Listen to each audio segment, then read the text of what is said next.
So on an episode of Navarra Live, Aaron Bastani discussed identity politics, and I thought it was brilliant. Now, I don't usually react to Navarra content because, well, it's another left-wing channel. You can just go and watch their content because, usually I react to right-wing stuff. But I've made an exception this time because I too have felt this way about identity politics. So to add context, it was in relation to this article by Labour MP Jeevan Sandher calling Matt Goodwin un-British. And this is what Aaron Bastani had to say. I'm proud to be British. I'm proud of our Britishness that is found in our shared values, our diverse communities, and our evolving culture. Britishness is not written in our DNA. Matt Goodwin doesn't get this, and that's why he isn't really very British at all.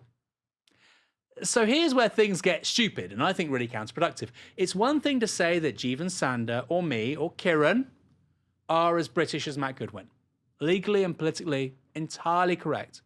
But it's quite another to say we're more British than him. Why do I say that? Because it's claims like this which generate grievance and racism.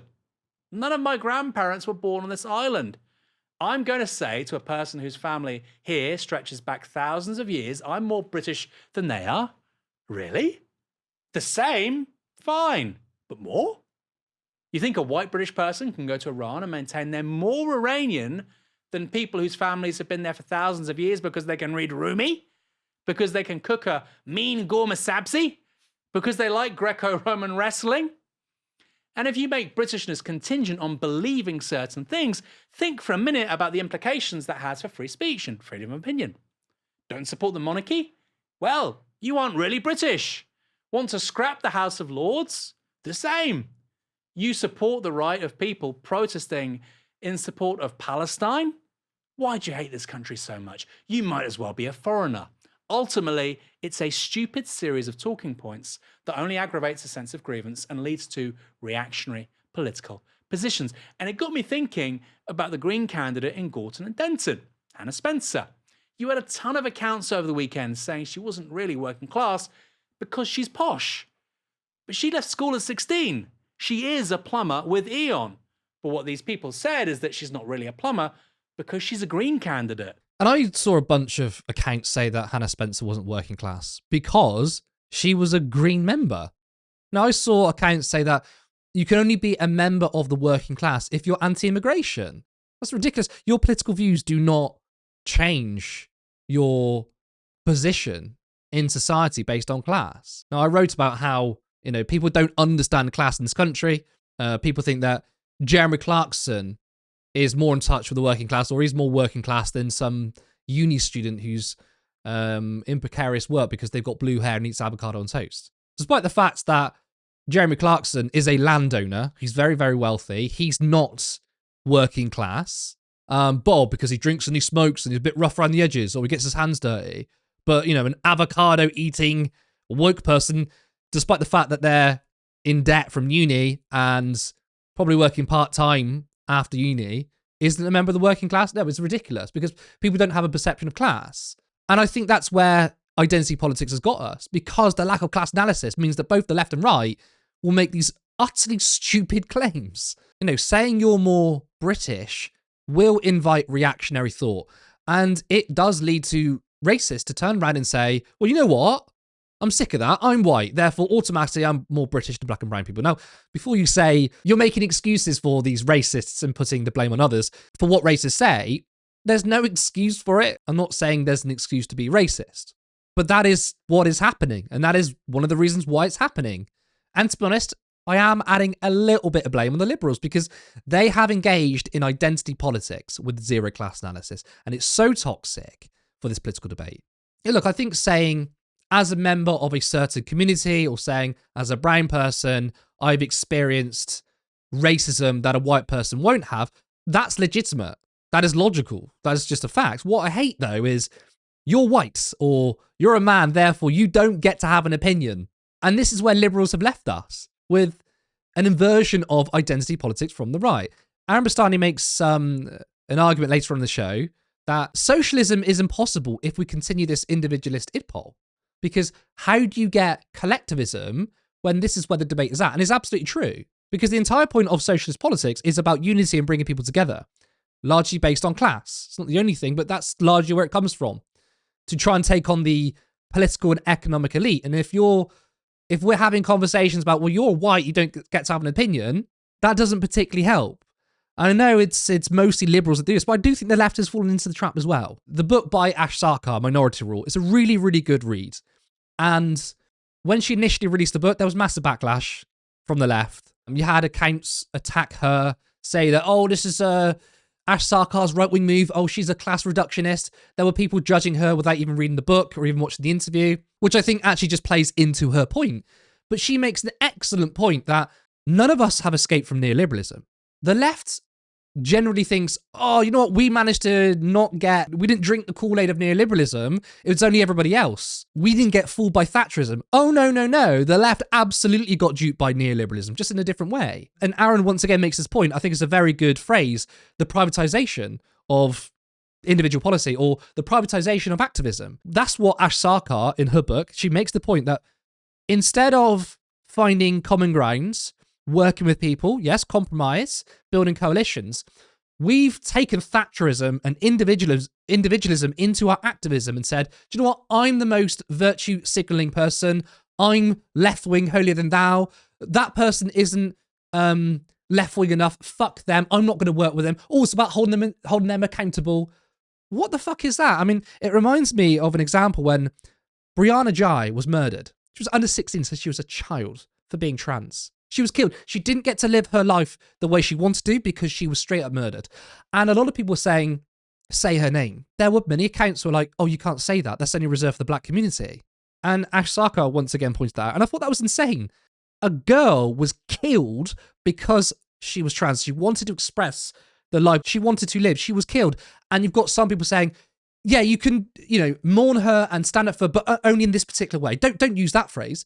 What the fuck is that? I mean, the CIA couldn't come up with that shit. And look, I'm not saying it was insidious. It was from well-meaning people. Look at the bigger picture, that someone was killed. How do we build bridges?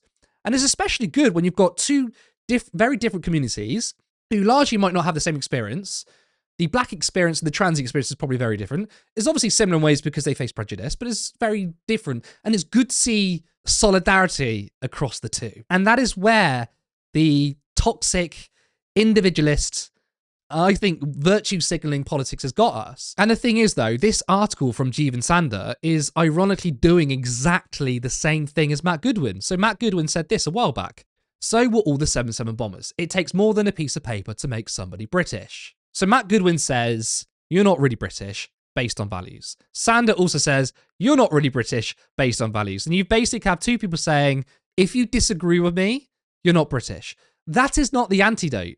That is actually creating a dangerous scenario. It can lead to politics that says, deport people based on views. People call for that now. Deport people based on skin colour. It really opens up a very dangerous political sphere. Sander, do you really think your article makes it safer for people like me? Or for you? Now, this next bit from Kieran Andrea, who was the co-host of the show, knocked it out of the park. What I would say is that I think nationalism is inherently identity politics.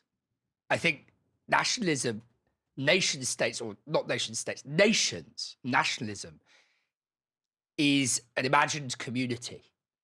A nation is an imagined community, and only when enough people imagine along the same lines, have the same pictures in their head, when you give them the prompt England or France or Iran or Palestine, for that matter, only when enough of them have the same pictures in their head roughly is the nation in some sense real. That's why trying to define Englishness or Frenchness or Palestinianness, Iranianness is a bit like trying to catch water in a net for me. I struggle with it. I've always struggled with it. The class thing, Hannah Spencer, I think is much more clear cut because I think it's much more grounded in the material reality. Now, of course, that's not to say nations are just these kind of non-poor, amorphous things that don't really exist. Of course they do in some sense, but only when enough people subscribe to the same idea of the imagined community do they. They emerge out of material reality. They emerged out of the 19th century. They emerged out as a response to industrialization and urbanization, all those things, and they became the central organizing unit. So they're very real, powerful things. But what constitutes in and out within the conception of the nation, to me, is, as I say, a bit like trying to catch water in a net. And just briefly, Sanders' point there is a little bit of the kind of Paddington view of British history, liberal cope slightly. All nation states are a mixture of civic and ethno-nationalist. I mean, it's bang on. Nationalism is identity politics. He's so right, because it's true. The right wing has been entirely about identity politics. It's pure projection when they say the left is about identity politics. No, the right is. All they have is race, gender, culture. That's all they talk about. That is the entire thrust of reform. That's the entire thrust of Matt Goodwin. But the antidote, once again, is to not have our own identity politics. The antidote is to bring politics back to the real world, right? To ground it in people's lives. Because whilst the right wing and the far right are talking about civic nationalism or duty to the British states or racism or whatever it is, the left needs to come back and say, what the fuck are these weirdos talking about? You're obsessed about culture. You're obsessed about identity. I do this. In reality, people don't really care. They don't really care. They care about their bills, their mortgage, their rent, decent public services. And the left are the ones who are actually living in reality. Support left-wing projects because we are going to improve people's material conditions. And when the liberals hyper-focus on their own version of identity politics, then what you have is a lot of people feel like no one's speaking up for them. We seem to think that, like, people think of the left as a good thing. Or I think we a lot of times misunderstand what people think left-wing is. To me, left-wing is a broad term. But fundamentally, it comes down to social and economic justice, with economic justice being probably the biggest part of it. And the reason why is because you can't really separate social and economic justice. So when the left grinds it in material reality, it's not a class reductionist point, by the way, then people can be like, yeah, these people are in touch. But I think a lot of leftists think that's what people think the left is. When in reality, the term left-wing, let's be honest, for the majority of people, is defined in which our enemies have defined us as. If you tell someone what is left-wing or who was left-wing, they do think of pink-haired, annoying activist person, right? That's what they think. I'm not saying that having pink hair is bad, by the way. I used to dye my hair blonde. But the point is, I don't think that people are really connecting the dots between left-wing politics and trade unionism, for example, or taxing the multi-billionaires. I mean, it's changing. I think Zach Plansky's leadership is also doing that. But largely, I don't think that's the case. I think most people think what left-wing politics is in which the right wing accuse the left of being, which is just liberals, which is the liberal identity politics. But also the left has fallen into this trap.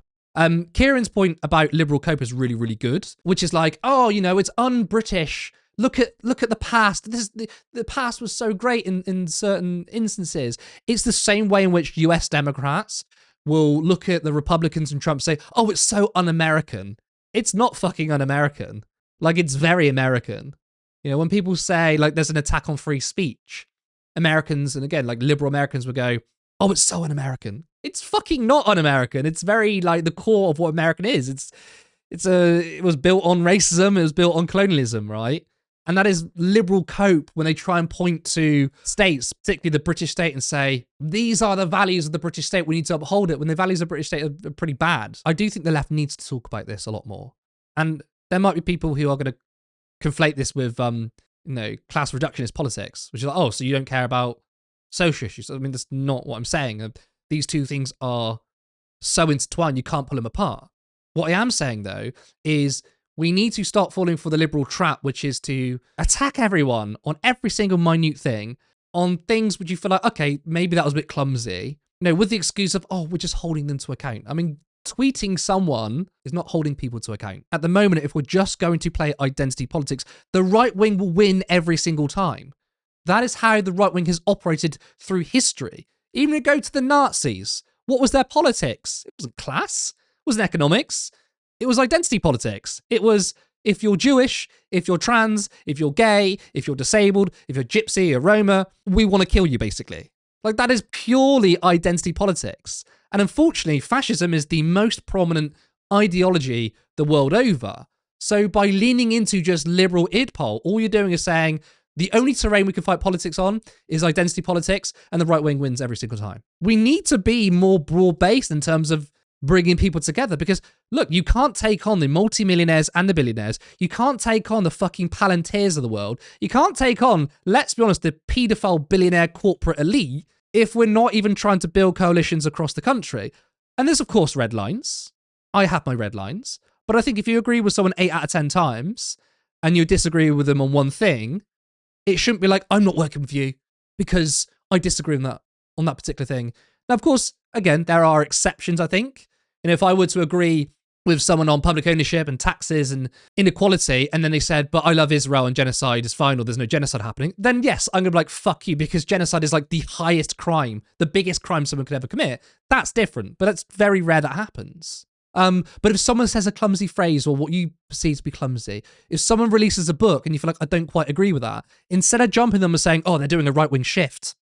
That's it, now they're fucked, they're shit. Look, socialism cannot happen if we get bogged down with this liberal identity politics. And I thought Aaron and Kieran really, really hit the nail on the head. And they've identified something that really needs to be addressed. Because again, I'm using liberal and left interchangeably because even though I think the liberals are the arbiters of bullshit liberal identity politics, I've absolutely seen the left fall for this and be dragged down by this. And we need to stop it if we want to win.